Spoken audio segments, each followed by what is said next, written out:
Welcome to Sex Addictions and Porn Afflictions. I am your host, Craig Pera, founder of the Mindful Habit System. If you're looking for more help in your struggle against sex addiction and porn addiction, visit us on the web, www.mindfulhabithelp.com. And I am excited today to talk to you about cognitive distortions again. Why am I talking about cognitive distortions? What are cognitive distortions? And how can I use them to create more agency in my life?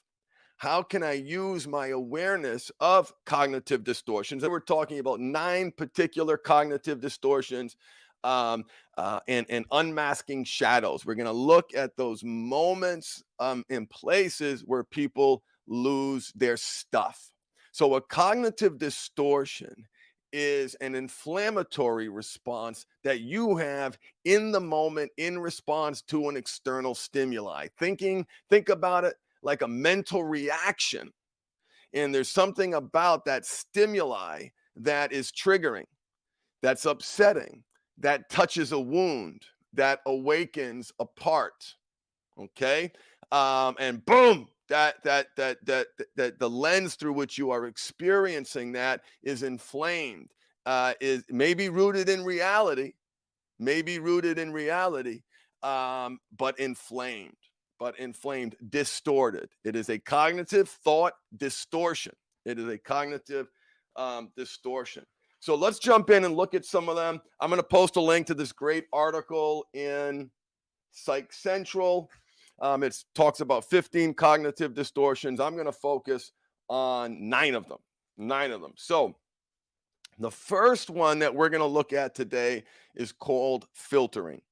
So mental filtering, think about a filter, right, is draining and straining all positives in a situation and instead focusing on the negatives. Okay.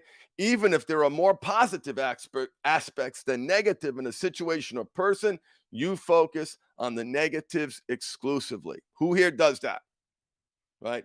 Husband or wife, if you're listening to this broadcast, that focus on the negative. Now, let me share with you an aspect of the disease-based model, meaning treating this problem like they do alcohol, like they do heroin, right, is essentially problem-centric, right? You are focusing on the problems, often to the exclusion of all else, right? So let's use the example of a guy who is killing it, right? He's crushing it, but he's defining success in his life only as sobriety.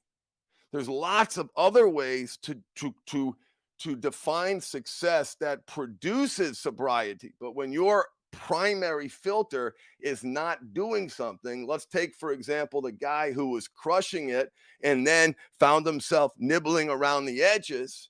Well, because he was nibbling around the edges and got caught in a thirst trap on Instagram, or found himself on YouTube, going to places where he didn't want to go, and that's received as a failure, and it is. But by discounting all of the other positive things that are happening in his life, he is unable to build on that success because he's filtered out all the positive. He's filtered out all the positive from the partners because of the unique wound of betrayal trauma. It is very difficult for partners who are going through this to focus on the positive, because the negative is so painful. The negative is so painful. So that's called filtering.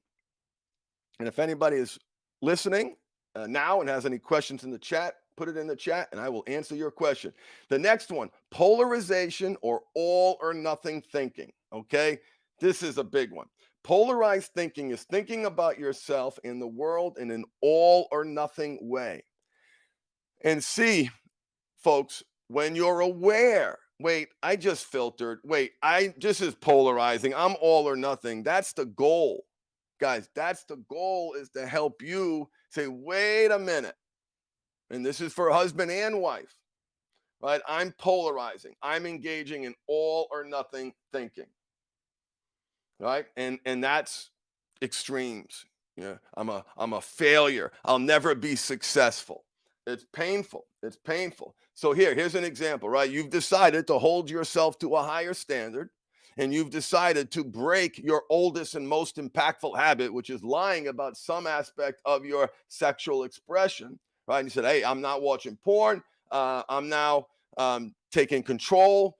But because this is your oldest and most impactful habit, not making excuses, but bringing in awareness, right? You nibble around the edges.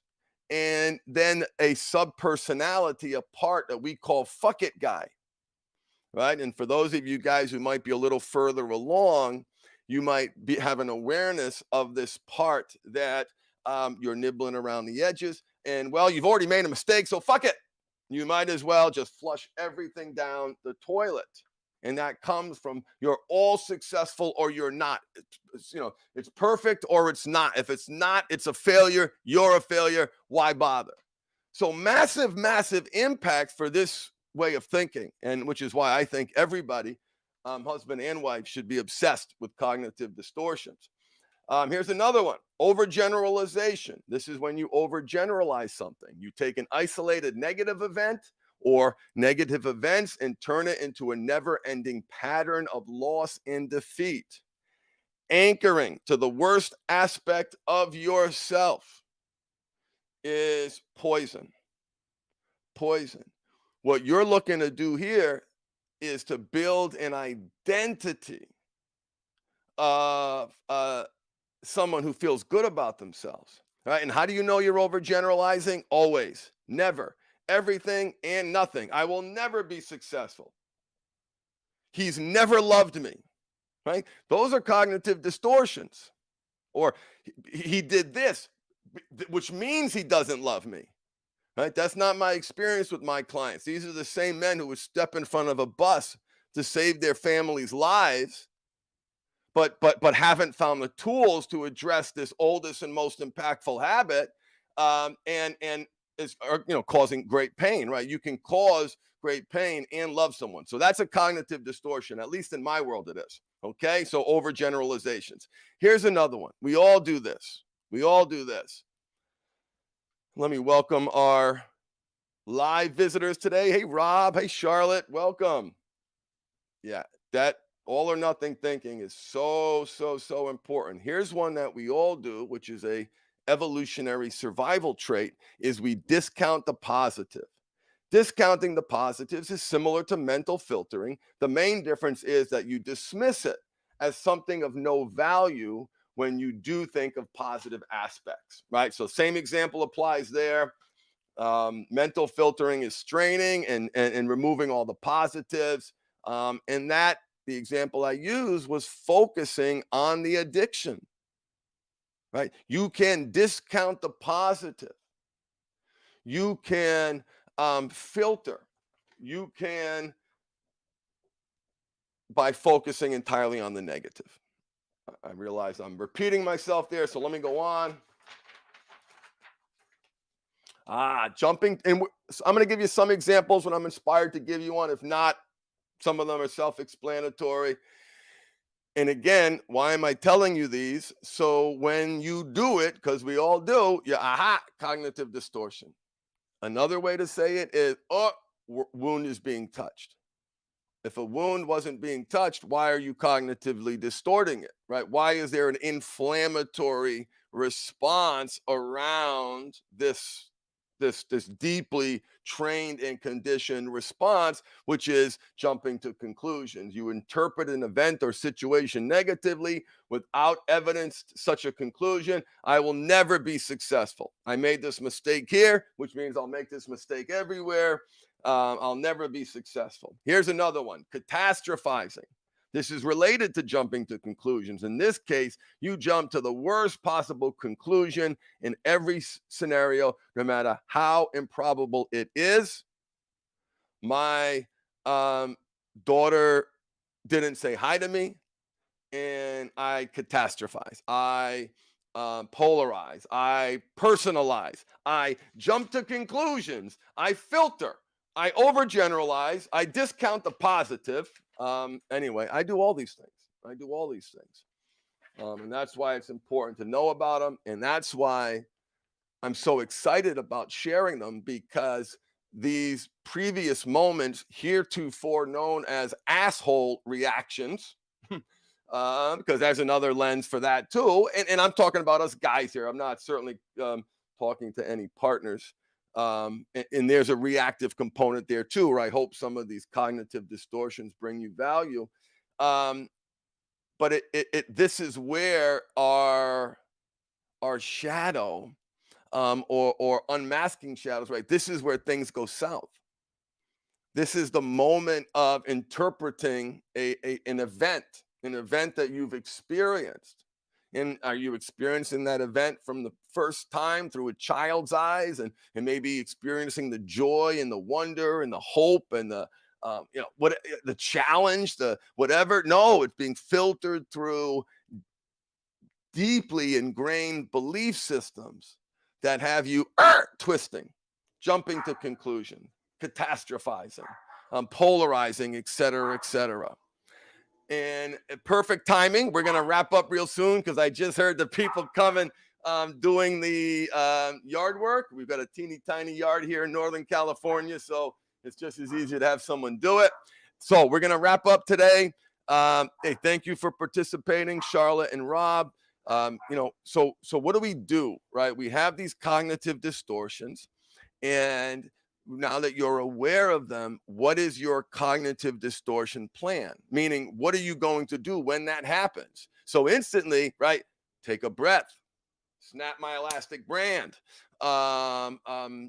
pause, slow it down, right? Whatever I can do, I recognize I'm being reactive. The recognition of the reaction is the call to action to be proactive. Because unfortunately, it takes a lifetime of work, probably maybe when you're 80, maybe when you're 90, right? You may not have these problems anymore, okay? But for the rest of us, these belief systems are deeply entrenched. These habits are deeply entrenched, and we're going to react. There's going to be that moment, that cognitive distortion. But if you can name it, you can claim it, and you can say, wait a minute, I am not going to allow the distortion to continue.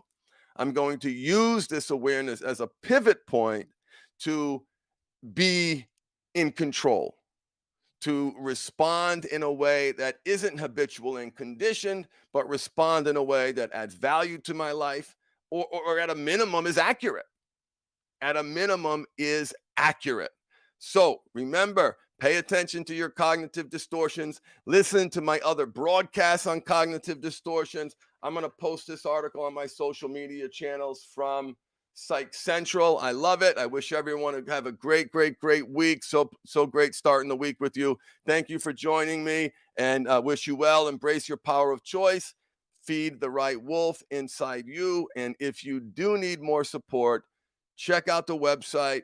You'll see in the description, I give everyone who's listening to this, and my podcast has done really well, and that's because of you guys, right? Listening and participating and engaging. If you are interested in our core training program, if you use the coupon code podcast, you save 36%. Okay. So that's my way of thanking you. It's so awesome knowing you're out there, knowing you're listening, and to the thousands of people who are listening to this broadcast, thank you. Thank you for putting your trust in me. Let's keep going. Let's feed the right wolf. Let's dive into these cognitive distortions. Remember, the obstacle is the way. And this right here, this pack that you're in here, being part of this podcast, is the Choose Your Heart pack. Okay, this is not easy. Men, I'm doing a podcast that's coming out. Is it a woman asked me, is it a big ask to my husband not to do these things?